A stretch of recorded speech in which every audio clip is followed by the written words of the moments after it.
What's going on, everybody? Welcome back to the channel, and in today's video we're going to be talking about Bad Boys Ride or Die.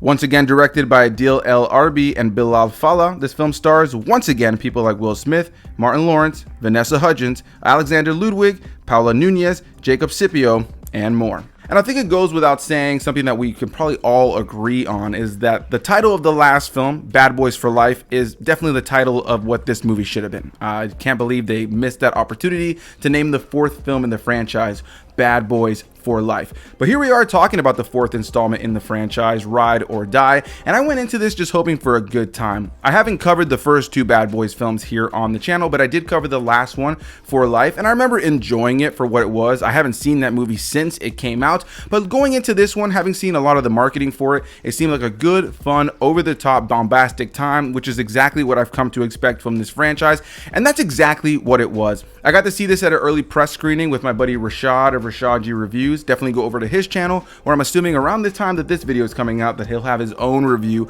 over on his channel as well. And so yeah, you know, when it comes to the Bad Boys franchise, I typically know I'm not going to get a grand narrative. I'm not going to get something with deep character arcs. It's going to be more about the action, the character banter, and the comedy, and that's exactly what you get here with Ride or Die.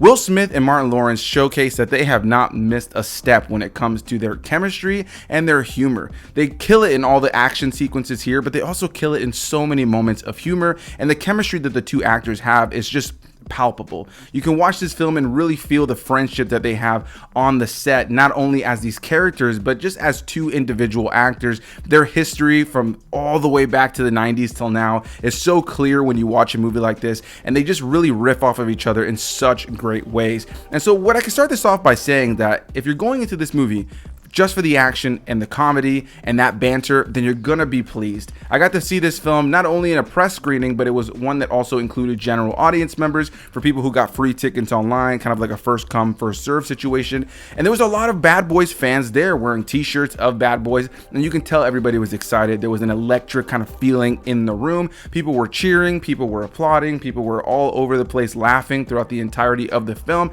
And even though my critical mind could recognize that the narrative that we're being served here is pretty familiar and very predictable and nothing that really pushes the envelope, I was honestly really engaged by just the characters and the humor.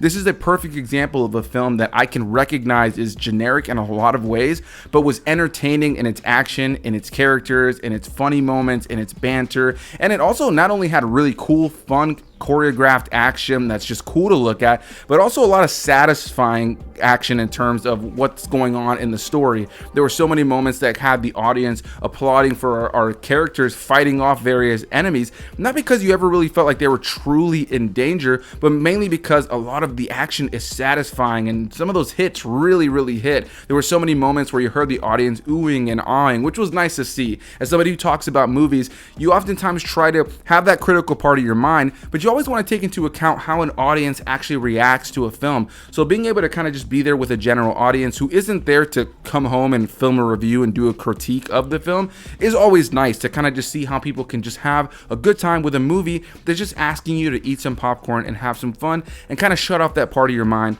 that's trying to be critical. And I enjoyed myself when it came to that element of the film. The base premise of this film, without getting too deep into it, is that the captain from the previous films, of course, who passed away in the last film and was killed by Will Smith's son, who is the villain of the last film that he didn't know he had. Of course, that was a whole other dynamic. Go and check out the review for that one. I'm assuming if you're watching this that you've at least seen the last Bad Boys film.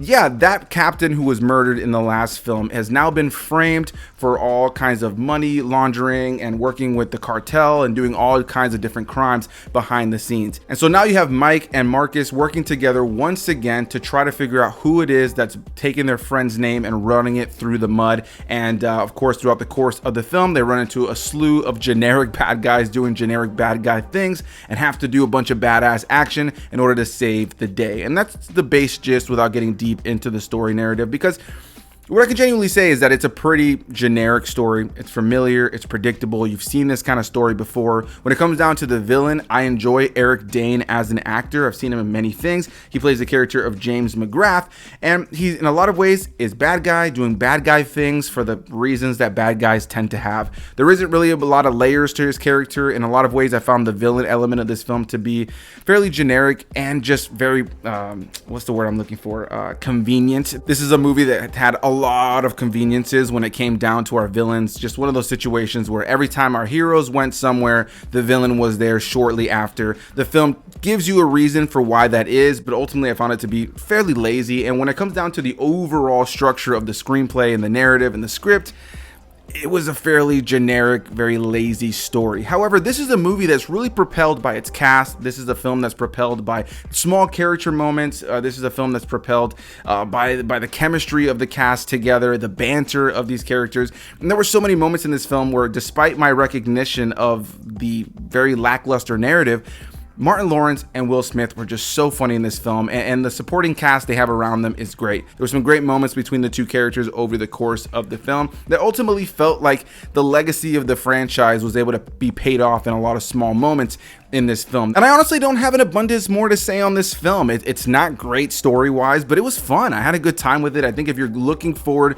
to Bad Boys and you just want to watch something that knows what it is, that is Will Smith and Martin Lawrence doing what they do best, then I think you're gonna have a good time. I think there's some great cinematography throughout the course of the film as well, some great special effects, some great cinematography that also used drones throughout the course of the film. There were some segments of the film where you can see that they were trying to be experimental with a lot of the cinematography. I think there was some moments where maybe there was a little bit too many close-ups and some moments where they were using first-person elements a little bit too much, but it added to the style of the film.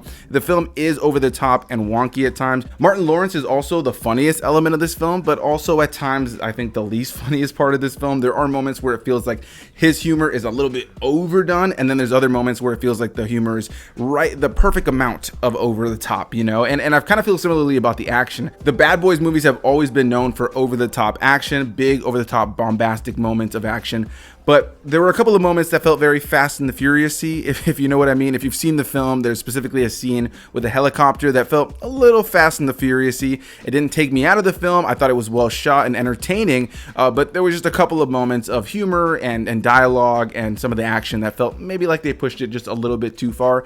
But ultimately, this is a film I would rewatch. It's a film I do recommend for people. But again, if you're going into this film hoping for a strong story and something that you can walk away from and feel like you were compelled by the narrative and the character depth and the development, then you may be disappointed. But if you're going into this just for another fun Bad Boys film and you just want to see Will Smith and Martin Lawrence do their thing, then I think you're going to have a good time. So a big thanks to you guys for watching and take the time to sit here and watch me ramble about this movie. Definitely hit that like button down below. Leave some comments. Let me know what you guys thought about the film. Is this a film that's on your radar? Whatever the case may be. Looking forward to hearing what you guys have to say. And I'll see you guys in the next one.